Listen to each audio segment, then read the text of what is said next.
4년 한 해를 에베네셀을 대신 하나님과 함께 성실함으로 또 감사함으로 살아오신 우리 성도님들을 주의 이름으로 사랑하고 축복합니다. 하나님의 크신 은혜의 삶이, 은혜 베푸시는 그 은혜로 말미암는 삶이 주님 안에서 2025년에도 계속되어지기를 주님의 이름으로 축원합니다. 아멘. 우리는 한 해를 마무리하면 우리가 좋든 싫든 우리의 한 해를 좀 돌아보는 것이 필요합니다. 누가복음 16장에 보면 불의한 청지기에 대해서 예수님께서 말씀을 하십니다. 어떤 부잣집에 재산을 허비한다는 청지기가, 재산을 관리하는 청지기가 재물을 허비한다는 소문을 듣고 주인이 청지기를 불러서 결산을 하는 그런 장면을 보여줍니다. 거기에 보면 어떤 주인이, 어떤 부자에게 청지기가 있는데 그가 주인의 어떤 소유를 허비한다는 말이 그 주인에게 들린지라 그렇게 되어 있는데, 그 주인이라는 말의 헬라어의 의미가 뭐냐면 절대적이고 유일한 주권자라는 의미를 가지고 있습니다. 우리 좀 영적으로 해석을 하면 하나님이라고 그렇게 말을 할 수 있겠죠. 주인이 저를 불러서 내가 네게 대해서 들었는데 이 말이 어찌미냐, 내 보던 일을 셈하라라고 그렇게 말씀을 합니다. 자기가 생각했던 기한이 아닐 수도 있고, 그렇지만 어쨌든 한 사역의 어떤 일을 끝내면서 셈하라라고 그렇게 말씀을 하고 있는 거죠. 2024년을 우리가 돌아보면서 우리가 이 말씀에 비추어서 짧게 먼저 생각해 보면 좋겠습니다. 왜 그 주인이 셈하라고 그렇게 말할까요? 본문의 말씀처럼, 그 누가복음의 말씀처럼 그분이 모든 것의 주인이기 때문에 그렇습니다. 주인이시기 때문에 자기의 것을 셈하는 거죠. 이사야 43장에 보면 야곱아 너를 창조하신 여호와께서 이제 말씀하신다. 이스라엘아 너를 조성하신 자가 이제 말씀하시느니라. 너는 두려워하지 말라. 내가 너를 구속하였고 내가 너를 지명하여 불렀나니 너는 내 것이라 그렇게 말씀합니다. 하나님께서 자기 백성을 향하여 너는 내 것이다 그렇게 말씀을 하십니다. 시편 24편 1절에도 말씀합니다. 다윗은 그렇게 고백합니다. 땅과 거기에 충만한 것과 세계와 그 중에 거하는 자가 다 여호와의 것이라고 그렇게 말하고 고백하고 있습니다. 땅에 있는 모든 것, 그것이 다 하나님의 것이다. 생명도 하나님의 손에 달려있다라고 그렇게 이사야 2장 22절도 말씀을 하고 있습니다. 모든 것의 주인이 하나님이십니다. 학개의 2장 8절에도 말씀을 합니다. 은도 내 것이요 금도 내 것이니라. 만군의 여호와의 말이니라. 사도행전 로마서 11장 36절에도 말합니다. 만물이 주에게서 나오고 주로 말미암고 주에게로 돌아갑니다. 모든 것의 주인이 하나님이십니다. 주님이십니다. 그래서 주님이 셈하시겠다 그렇게 말씀을 하고 있습니다. 또 왜 그분이 셈하라고 말씀하시냐? 그 모든 것의 주인이신 그분이 내게 맡겨주셨다는 겁니다. 성경에는 자주 표현하는 것이 청지기, 종 이런 표현을 하고 있는 거죠. 일꾼 이런 표현도 하고 있습니다. 직책일 수 있고 우리의 역할일 수 있습니다. 한마디로 말해서 우리의 주인이 따로 있고 우리가 주인이 아니라는 겁니다. 우리는 정직이기도 하고 종이기도 하고 일꾼이기도 한다는 것입니다. 그러면서 우리는 주인이 아닌데도 종종 주인인 것처럼 행동하는 것들을 보게 되어지는 것입니다. 근데 성경은 우리에게 말합니다. 내가 주인이 아니고 주인이 우리에게 맡겨주었다 그렇게 말씀을 하고 있습니다. 성에 많은 그 청지기로의 역할을 잘 감당하는 사람들이 많이 있습니다만, 실제적으로 가장 자기의 일을 잘한 사람의 표현으로 보면 요셉이라고 볼 수 있습니다. 아주 모범적인 청지기죠. 그는 종으로 팔려가서 보디발의 집에 있게 되어졌는데, 창세기 39장 4절에 보면 요셉이 그 주인에게 은혜를 입어 섬김에 그가 요셉으로 가정총무를 삼고 자기 소유를 다 그 손에 위임하니라고 그렇게 말합니다. 그리고 6절에 뭐라고 표현하느냐 하면 주인이 그 소유를 다 요셉의 손에 위임하고 자기의 식료 외에는 간섭하지 아니하였더라라고 그렇게 말합니다.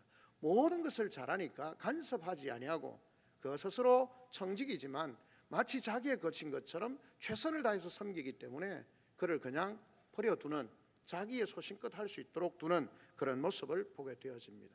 우리는 청직입니다. 우리에게 맡겨주신 것이기 때문에 주님은 우리에게 시간도 생명도 우리의 모든 것들에 대해서 주님이 셈하기를 원하신다는 겁니다. 왜 주님은 셈하시기를 원하느냐?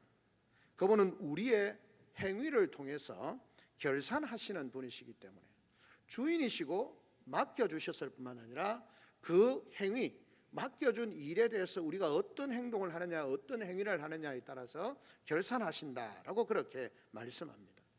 그분은 우리의 삶의 하루를 결산하시기도 하고 한 달을 결산하기도 하고 1년을 결산하기도 하고 우리의 평생을 결산하기도 합니다.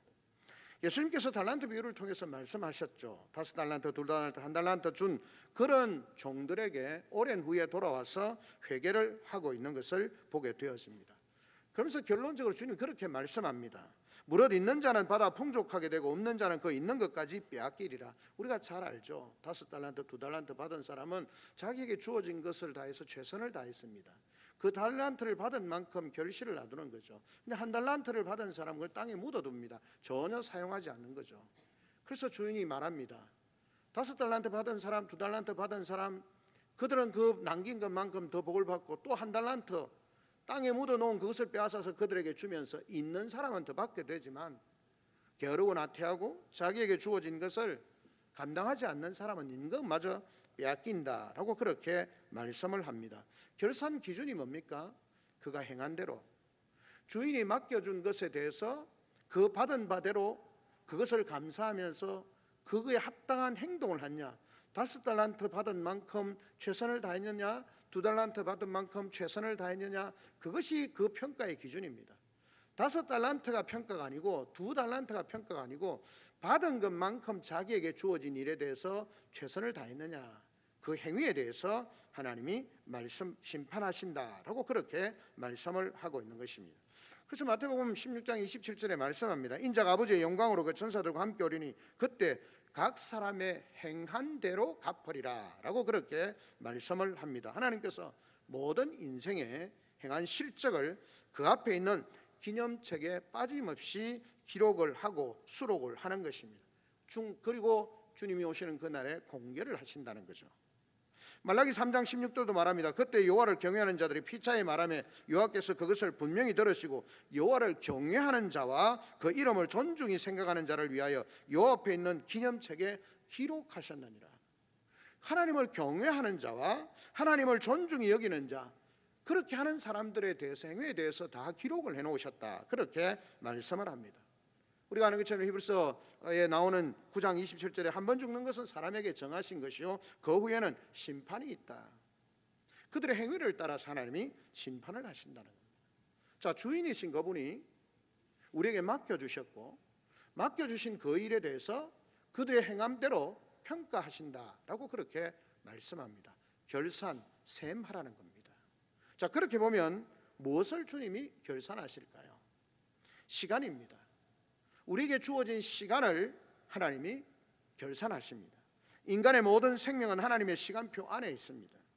그래서 시편 9장 12절에 우리에게 우리날 계수함을 가르치사 지혜의 마음을 얻게 하소서라고 그렇게 말씀합니다. 야고보서 4장 14절은 말합니다.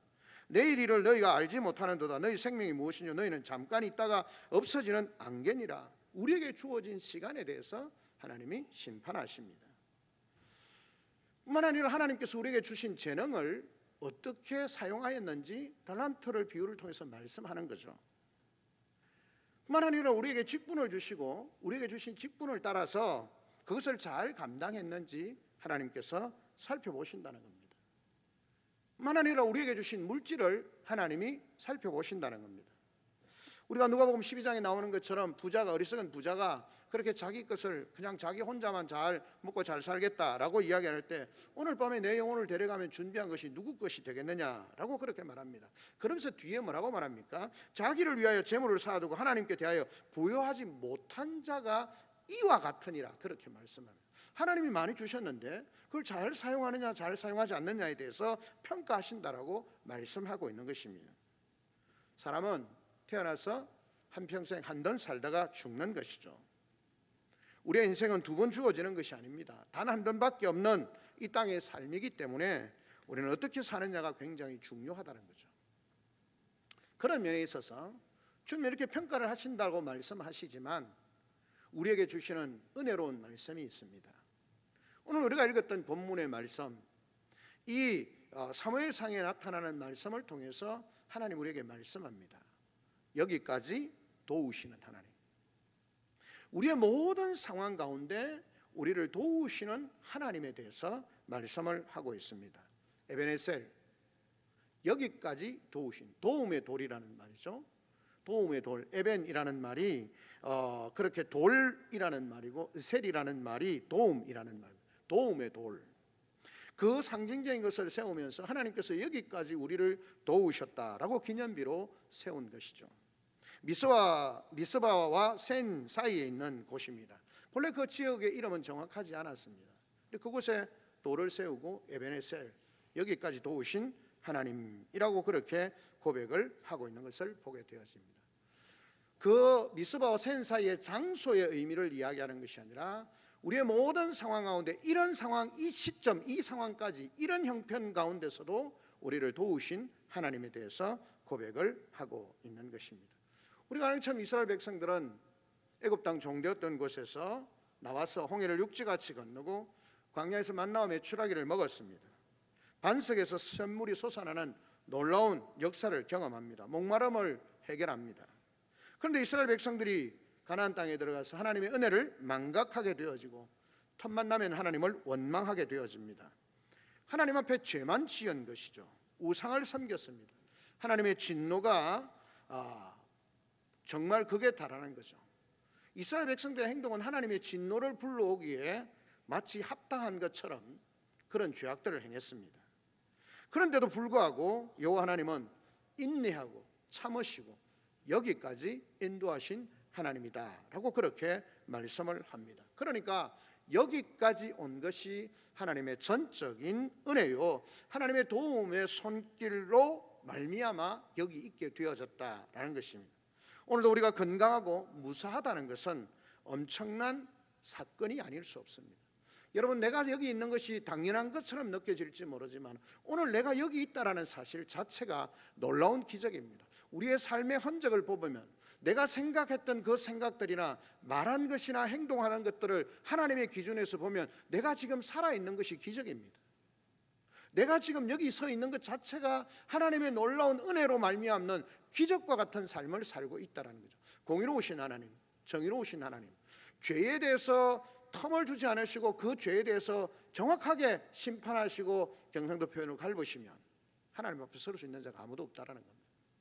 여기까지 있는 것 자체가 하나님의 은혜라고 그렇게 말할 수 있는 것입니다. 그 상황을 우리에게 설명합니다. 오늘 본문의 말씀은 이스라엘 백성들이 가나안에 정착하고 한 250년쯤 되어졌을 그 시점입니다. 말씀드린 것처럼 이스라엘 백성은 하나님께서 주신 축복의 땅에 들어가서 하나님을 경외하는 것이 아니라 어떻습니까? 우상 숭배에 빠져 있습니다. 가나안 사람들을 본받습니다. 유목민들이 농경 문화에 푹 빠져서 그들이 섬기는 우상을 섬기는 일에 정신이 팔려 있습니다. 그 문화를 받아들입니다. 하나님을 의지하기보다는 바알을 더 섬기게 되어지는 그런 상황입니다. 도무지 될 수 없는, 이 백성들이 정말 제대로 살아갈 수 없는 그런 상황이었습니다. 온 주변 나라들로부터 위협적인 블레셋으로부터 위기 상황에 있습니다. 사무엘이 이건 도무지 이렇게 두어서는 안 되겠다라고 생각을 하고 이스라엘 백성들을 미스바로 모이게 합니다. 미스바는 그런 면에서 새로운 영적인 결단의 장소였습니다. 사무엘 선지자가 이스라엘 백성들을 영적으로 회복하고 새롭게 하기 위해서 미스바로 모은 것이죠. 그래서 백성들을 향해서 회개하라고 말씀합니다. 우상을 버리라고, 하나님만 섬기라고 외칩니다. 너희가 진심으로 하나님께로 돌아오려거든 이방신과 아스타로스의 너희 중을 제하고 너희 마음을 여호와께로 향하여 그만 섬기라. 너희를 블레셋 사람들의 손에서 건져내리라. 그들이 지금 블레셋의 위협에 두려워하고 있는 그런 상황인데 계속 우상을 섬기고 있는 상황입니다. 그래서 선지자가 백성들을 불러서 너희가 그렇게 살면 안 된다라고 말씀하고 있는 거죠. 그래서 이스라엘 백성들은 이 선지자의, 이 사무엘 선지자의 말을 듣고 회개합니다. 회개의 기도를 하는 거죠. 물을 기르다가 거기에다 뭘 합니까? 금식하면서 기도하는 거죠. 여기서 물을 붓는 것은 그들의 마음을 회개하고 정결하게 하는 의미를 가질 수 있다고 볼 수 있습니다.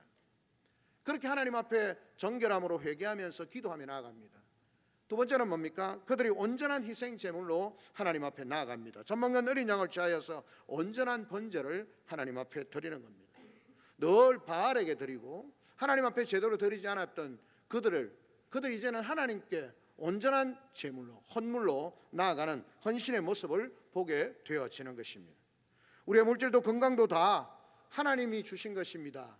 그렇게 선지자에 의해서 그들이 고백하면서 나아가는 것입니다. 그런 상황 가운데 있는데 지금 무기가 무슨 전쟁 준비하러 모인 것이 아니고 회개한다고 사람들이 모여 있으니까 블레셋에서 보기에는 야, 이거 절호의 찬스라고 생각하고는 블레셋의 군대가 쳐들어옵니다. 이미 이런 어떤 군사 무기 장비나 이런 것들을 보면 상대가 안 됩니다. 제가 설교할 때 말씀드린 것처럼 이스라엘은 청동기 문화고 블레셋은 철기 문화를 가지고 있습니다. 전쟁의 상대가 되지 않는 거죠.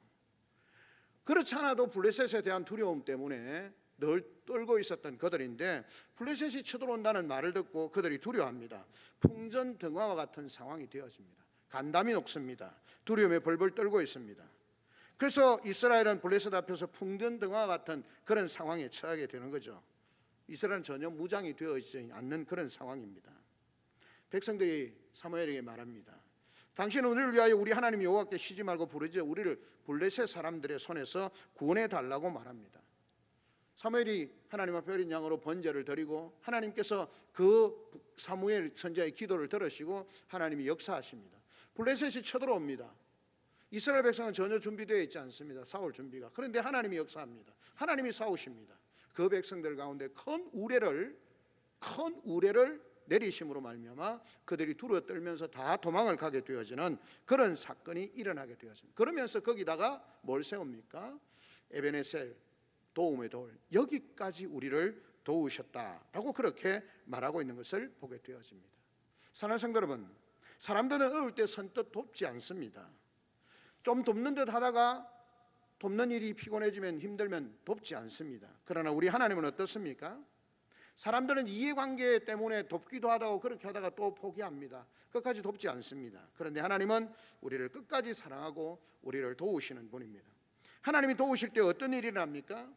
이 당시에 종교적으로 암울한 시대였고 군사적으로는 정치적으로는 블레셋의 침입을 당하거나 위협을 당하면서 두려운 상황 가운데 있었습니다. 그런데 하나님께서 그들을 도우셨습니다. 그 대적들을 물리쳐 주셨습니다. 그 종교적인 암흑의 시기를 극복하면서 하나님께로 새롭게 나아가는 놀라운 역사가 일어나게 되어지는 것입니다. 우리 인생은 이 땅을 살아가면서 뜻하지 않는 어려움들을 당합니다. 고생을 할 수 있고요. 여러 가지 인간적인 관계와 상대들 관계, 사업의 경제적인 또는 어떤 여러 가지 문제들로 인해 어려움을 겪게 되어집니다.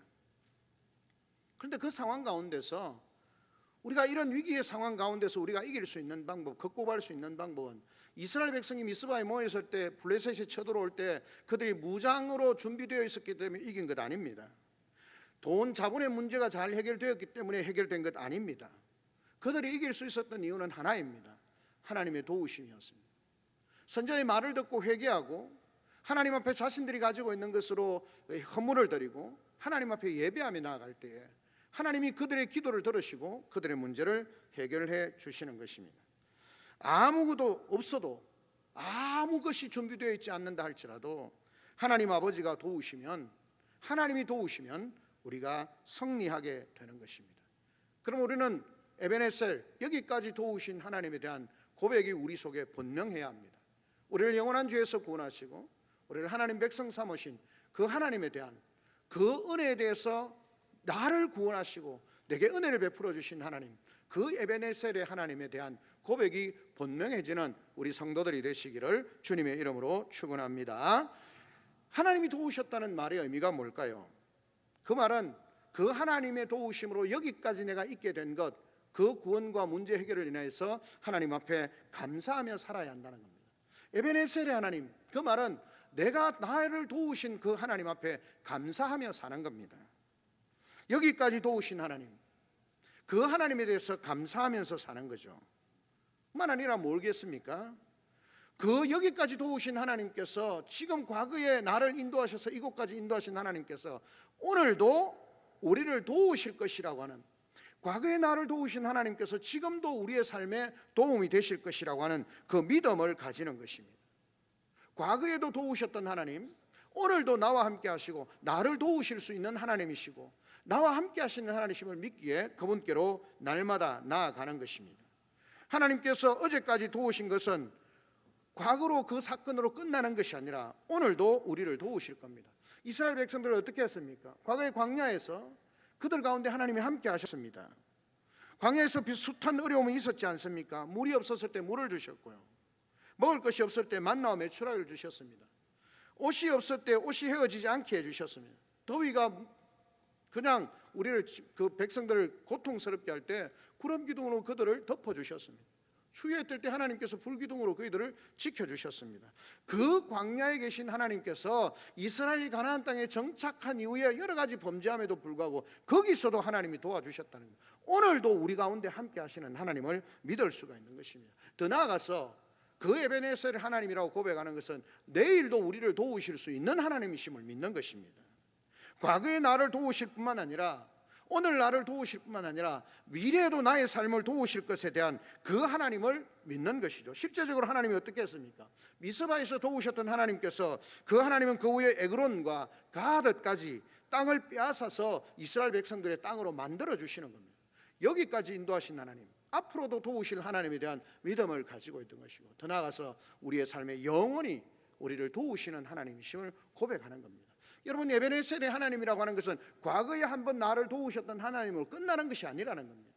그 하나님이 지금도 살아계시고 앞으로도 내 인생을 도와주실 것이고 또 우리의 영원토록 자기 백성을 지키신다는 겁니다. 주님이 약속하신 거잖아요. 내가 땅끝까지 이르러 내가 너희와 항상 함께 있겠다라고 그렇게 주님이 말씀하시는 것을 보게 되어지는 것입니다. 그러므로 사랑하는 성도 여러분, 우리가 에베네셀 하나님에 대해서 확고한 고백이 되어진다면, 과거에 도우셨던 하나님, 오늘 나와 함께 하신 하나님, 내일 나와 함께 하시고 우리와 영원히 함께 하실 하나님에 대한 분명한 믿음의 고백이 생기게 되는 것이고, 그 믿음의 고백을 따라서 살게 되는 것입니다. 그 믿음을 가지고 우리에게 주어지는 2025년을 바라보아야 하는 것입니다. 내게 주어질 2025년은 막연하게 그냥 불안한 내리가 아니라, 나를 영원한 죄에서 구원하셔서 하나님 백성 삼아주셨고 나의 삶 가운데 구원받은 이후에 하나님께서 나의 모든 삶 속에 2000년에도 1900년에도 2000년에도 2010년에도 2020년에도 우리와 함께 하시고 2023년에도 2024년에도 함께 하셨던 그 하나님이 2025년에도 주님이 이 땅에 살게 하시는 날이면 2027년에도 2030년에도 우리와 함께 하실 것에 대한 믿음을 가지고 살아가는 겁니다. 그 믿음이 없이 막연한 불안한 생각, 내 생각대로 살아가게 되어질 때 우리의 삶은 고통 가운데 절망할 수밖에 없는 것입니다. 어느 날 사업을 하는 사람이 유대 랍비를 찾아갔다고 합니다. 미국이었던 것 같아요. 그 랍비에게, 유대인들은 미국에 랍비들이 많이 있으니까요, 랍비여, 저는 내 삶의 목표의 절반도 되는 일이 없습니다. 랍비여, 내게 좋은 지혜를 좀 가르쳐 주십시오. 랍비가 한참 생각을 하다가 오래전에 일인 것 같습니다. 뉴욕타임즈의 영감 1970년도에 그 70년도 판 930페이지를 찾아보라는 겁니다. 그래서 그 사람 찾아가서 보았습니다. 거기 가보니까 그 내용이 뭐냐면, 찌적찌적거려서 930쪽을 찾아보니까 거기에는 당시에 유명한 선수들의 타율밖에 없었다는 겁니다. 이거 왜 내게 말하지? 그런 걸 다 살펴보고 난 뒤에 랍비에 가서, 랍비요, 내가 그 중에 가보니까 아니 야구 선수들 다 그 타율밖에 없습니다. 그렇게 말하니까 랍비가 말합니다. 그 중에 누가 제일 잘 치더냐, 타율이 얼마 드냐 물었습니다. 예, 제일 잘 치는 사람이 한 3할 정도, 3번 나가면 1번 정도 안타가 나오는 사람이 세고 최고의 기록을 하고 있는 것을 보게 되어졌습니다. 랍비가 그렇게 말합니다. 인생은 마치 야구와 같은 것입니다. 세상에서 제일 야구를 잘하는 사람도 3번에 1번 정도밖에 안타를 치지 못했습니다. 그런데 당신은 사업 중에 절반 가까이 잘 되지 않았느냐고, 절반이 잘 되지 않는다고 그렇게 말하지 않냐? 그렇게 하면 당신은 5할 때의 타자다. 그렇게 말하면서 모든 일이 잘 되는 것만이 능사가 아니고 성공도 아니라는 겁니다. 열심히 최선을 다하며 보면 인생의 때로는 안타를 치기도 하고 홈런을 치기도 한다라는 것입니다. 우리와 함께 하시는 하나님에 대한 믿음을 가지고 미래를 바라보아야 하는 것입니다.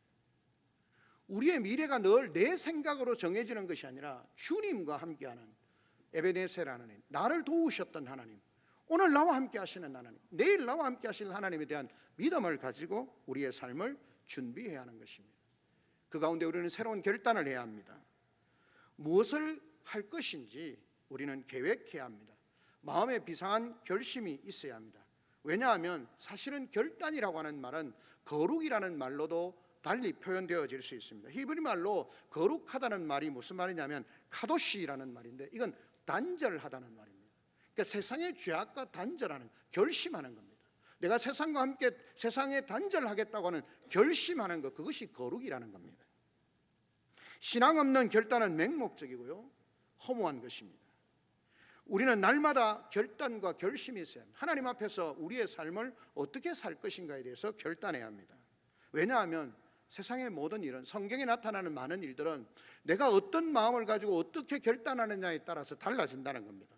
솔로몬은 여호와의 전을 건축하려고 결심할 때에 하나님께서 그에게 기회를 주시기도 했지만 그가 성전을 짓겠다고 결단할 때에 성전이 지어지는 겁니다.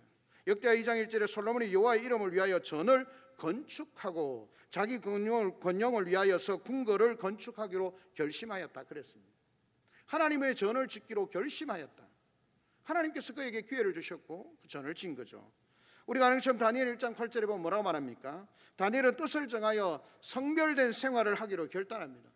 왕이 주는 맛난 음식과 포도주로 자기를 더럽히지 않겠다고 결심합니다. 그렇게 해서 어떻게 합니까? 그 결심을 통해서 자기의 신앙과 자기의 삶을 지키기로 결심하고, 그렇게 결심하고 지키려고 하는 그를 하나님이 도우셨고 주변의 사람을 통해서 도와주셨고, 하나님께서 그런 삶을 살기를 원하는 그를 높여주시는 겁니다. 사도 바울은 하나님의 부르심을 받은 이후에 예수 그리스도 외에는 아무것도 자랑하지 않기로 결심한다고 고린도전서 2장 2절은 말합니다. 내가 예수 그리스도 외에는, 그의 십자가에 못 박힌 것 외에는 아무것도 자랑하지 않겠다는 겁니다. 자신의 결단입니다. 결심입니다. 그 결심을 통해서 하나님은 그를 놀랍게 사용하시는 겁니다. 에베소 4장 22절과 24절에 보면 성도들이 결심해야 될 것을 말합니다. 뭘 말합니까? 옛 사람을 벗어버리고 새 사람을 입기로 결심해야 합니다. 하나님의 은혜를 받고 성령의 역사하심을 받은 사람은 우리의 삶에 대해서 결단해야 합니다. 내가 세상 가운데 옛사람, 타락한 사람, 그 예수 밖에 있었던 사람, 성령이 없는 사람, 마음이 강팍한 사람, 생각과 마음이 어두운 사람, 그런 옛사람의 모습을 벗어버리겠다는 것, 그리고 새 사람을 입겠다는 겁니다. 무슨 말입니까? 하나님의 말씀을 배우고 따라 사는 사람, 마음에 하나님의 영이 거하는 사람, 예수님의 마음을 품은 성도, 성경의 다양한 표현대로 새 사람이 나옵니다. 과거의 옛 사람을 벗어버리고 새 사람을 입겠다고 결단해야 합니다. 그 결단한 삶 속에 하나님이 은혜를 베푸시고 능력을 베푸시는 겁니다. 그래야 내 삶이 변화되고 우리 가정이 변화되고 교회가 변화되는 것이고, 교회의 변화를 통해서 이 땅을 변화시켜가는 겁니다. 우리에게는 결심이 있어야 돼요. 우리 세상에서 좀 더 잘 살려고 하면 결심하잖아요. 집을 살려면 이 생활비를 줄여야 되고, 저축을 얼마를 하고, 내가 뭘 하고 어떻게 하고, 우리 아이를 좋은 학교에 보내기 위해서 내가 뭘 어떻게 하고, 결심을 하고 저렇게 하고, 그렇게 하는 것 아닙니까? 내 유익을 위해서 어떤 여행 계획을 세우고 뭐 어떤 일을 하고 다 준비하는 거 아닙니까?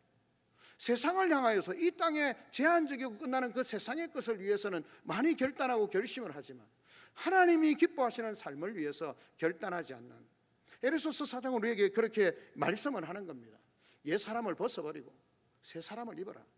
너희가 그런 결심을 통해서 하나님이 기뻐하시는 삶을 살 수 있다는 것입니다. 그러기 위해서 우리는 어떻게 합니까? 생각을 건강하게 해야 합니다. 우리의 모든 생각으로부터 모든 것이 출발하기 때문에 그렇습니다. 옳게 보고 바르게 보고 정확하게 보는 눈, 두 번째 우리에게 필요한 것은 시각입니다. 생각이 발라야 되고 우리의 눈은 보는 눈이 발라야 합니다. 그래야 하나님께서 우리에게 보여주시는 걸 봅니다. 하나님께서 한밤중에 아브라함에게 약속을 하시고 난데 그를 밖으로 부르시고 뭘 보게 합니까? 하늘의 별을 보게 하시면서 하나님의 약속과 그 하늘의 별을 보여주시면서 하나님의 약속을 확신시켜 주는 겁니다. 우리는 하나님 말씀을 통해서 보고 들으면서 우리의 시야를 정확하게 해야 합니다. 그래야 우리의 삶이 달라질 수 있는 것입니다. 마지막 우리는 말을 새롭게 해야 합니다. 오늘날 우리는 말의 공해 시대를 살고 있습니다. 무책임하고 쓸데없는 말이 너무 많습니다. 우리는 쉽게 비관적이고 비판적인 말을 합니다. 저 자신도 그렇습니다. 근데 며칠 전에 어떤 카톡을 하면서 후배가 이런저런 교회와 여러 가지 일들을 하면서 글을 올렸는데 마음에 갑자기 화가 나는 겁니다. 그걸 곰곰이 생각을 하다 보니까 내가 이렇게 나이가 죄송합니다 60이 넘어가면서도 아직까지 자그마한 어떤 작지는 않지만 어떤 문제들에 대해서 쉽게 그렇게 반응하고 분노하는 모습을 보면서 야, 내가 참 이렇게 신앙생활 오래 하고 목사라고 기도하고 말씀을 보고 하면서도 참 성품이나 이런 것들이 많이 변하지 않는구나. 그렇게 하면서 다시 한번 자신을 돌아보는 그런 시간을 가지게 되어졌습니다. 우리의 말이 거칠어지고 우리의 생각이, 우리의 마음이, 우리의 시선이 거칠어지면 우리의 삶은 새롭게 하나님의 역사를 기대할 수가 없게 되는 것입니다. 그러므로 우리는 우리의 말을 새롭게 해야 됩니다. 오늘 우리에게 내년 표현을 준 것처럼 주님의 말씀이라면, 주님의 뜻이라면 아멘으로 순종하는 교회. 여러분, 제가 이 본문을 하면서 작년에 이어서 하나님의 뜻을 이루는, 하나님의 뜻을 찾고 이루어지는 공동체, 하나님의 뜻을 이루어가는 공동체, 하나님의 뜻을 이루어가는 공동체가 되기 위해서 아멘, 주님의 뜻이라면 아멘 하는 공동체. 여러분, 그러기 위해서 중요한 게 있습니다.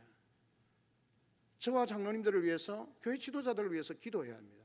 그 지도자들이 하나님의 뜻을 잘 분별하고 하나님의 뜻을 잘 표현해내고 하나님의 뜻을 잘 깨달아서 성도들에게 하나님의 뜻을 잘 나타낼 수 있어야 합니다. 그래야 우리의 삶이, 우리 자신이, 우리 가정이, 우리 교회가 하나님의 놀라운 은혜, 그 하나님의 뜻을 정확하게 할 때 우리의 말이 달라지는 것입니다. 그리고 우리는 기도로 출발하고 기도로 점검하고 기도로 성부를 거는 그런 한 해가 되어져야 합니다. 에베네셀 하나님, 나를 도우신 하나님에 대한 확신이 있고 나와 함께 하실 하나님에 대한 확신이 있고 영원토록 우리와 함께 하실 하나님에 대한 확신을 가지고 이 에베네셀 하나님, 그 하나님의 은혜를 기억하고 감사하고 기대하고 소망하고 하나님의 뜻을 이루어가는 그런 복된 우리 성도들의 삶이 되어지기를 주님의 이름으로 축원합니다. 아멘. 우리 시간 다 참 목소리를 한번 하나님 앞에 기도하며 나아가겠습니다. 하나님 아버지,